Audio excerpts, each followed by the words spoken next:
Hi guys,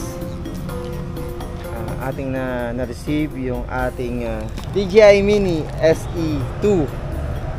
Yan, sponsored by Rent a Car Palawan. Thank you very much sa nag-sponsor ng ating drone para masubukan nating paliparin sa Himpapawid at kumuha ng magagandang view. Sana suportahan niyo ako guys sa ating gagawing bagong vlog at bagong content. Okay, start natin. Ating buksan ang ating bagong drone na inisponsoran ng ating company. Thank you. Start natin. Thank you sa nagpahiram ng kutsilyo. Grabing haba ng kutsilyo.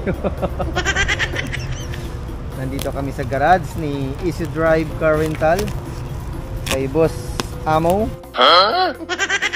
Boss Dims Aston, the President of Easy Drive Car Rental, and Vice President Rex G. Gonzalez. Shout out sa inyo guys. Here I am. Okay, saan yung tupi? Ay, dito. Hindi pa tayo tumama yung tupi niya guys. Sana walang problema sa parser. Shout out Plus Express Philippines, Palawan. Sana, pero wala naman. Nagtupi kasi dito guys eh. Pero sana safe yung ating drone.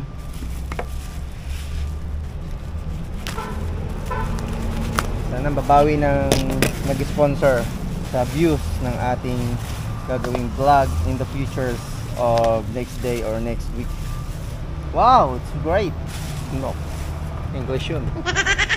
DJI Mini SE2. Ito yung ating bagong drone na ipapagamit sa atin ng Rent a Car Palawan ng ating company. Oh, may kunting tupi, pero sana hopefully safe siya. So buksan natin. In order natin is combo bundle fly more. Pero ito super discounted dito yung pinadala sa atin. Dapat kasi cutter eh. So wala tayong cutter. Matalas naman itong kutsilyo ni Carlo. Nag-unbox tayo guys dito sa garage ni Easy Drive Car Rental.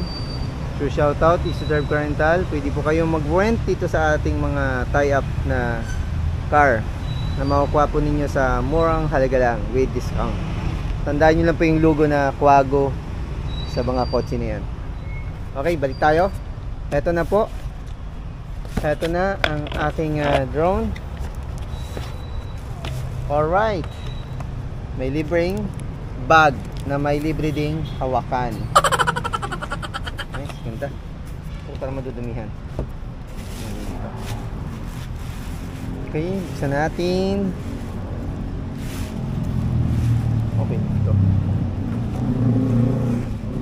Talaga, ito ay ganda ng bag niya. Wow. So we are, ano po, kailangan pa natin bumili ng memory card. The remote control. Ito po. Natin. Alam mo, damage. Natupi lang yung box pero okay naman. Wow. So dito natin ilalagay yung, I think dito yung cellphone eh. Explore pa natin. Wow, dito ilalapat yung cellphone and then kukonek sa wire, pero yung wire na nakalagay dito is for, I think, pang setup for iOS or Apple. Nakapanood na rin tayo ng mga tutorial sa YouTube kung paano papalipad itong drone. Hopefully mapalipad natin, pero sa area na to hindi tayo makakapag test flight dahil malapit tayo sa airport at malamang restricted din ng area na to kasi daanan ng eroplano. And we have a battery. Ito yung tatlong battery na kasama sa fly combo. So nandito na po yan. Yung isa nakakarga yata doon sa ano. So kailangan pa natin siyang i-charge, pero ito mabilis na ma-full charge. Parang ano to yun sa DJI Action Osmo. May isang box na kagad na lalagyan, isang cord lang, then lahat po ng ating battery is mapo-full charge agad. Mabilis lang, baka alam ko fast charger to eh. Compare doon tayo mag-charge sa ating drone mismo. Balik natin dahil baka magasgasan at hindi atin ito. Pag-aari ito ng nag-sponsor. Pero kung mababawi niya ang views, hindi solid naman. Baka siyempre magiging atin na to. Ito na yung ating drone sa wakas. Ito yung kanyang camera at yung gimbal. Yan. So kailangan tanggalin natin yan. Parang ayoko pa buksan. Pero sa kabuuan okay naman.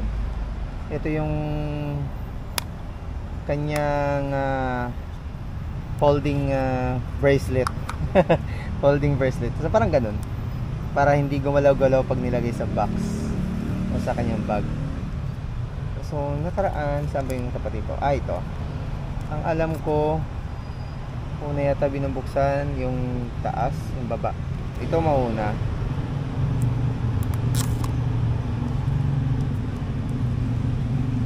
Ito sa baba yung mauna, ay sa taas.